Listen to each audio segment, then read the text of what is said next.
The tardigrade, nature's resilient micro-animal.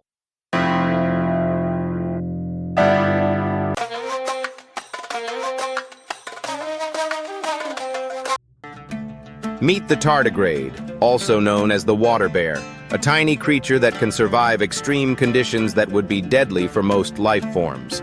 These microanimals can endure extreme temperatures, from nearly absolute zero to over 300 degrees Fahrenheit.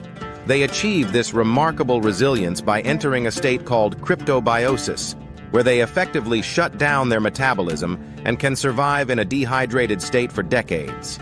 Tardigrades can even withstand radiation, high pressures, and the vacuum of space. Scientists are studying these fascinating organisms to unlock the secrets of resilience and survival, which could have implications for biotechnology and even space exploration.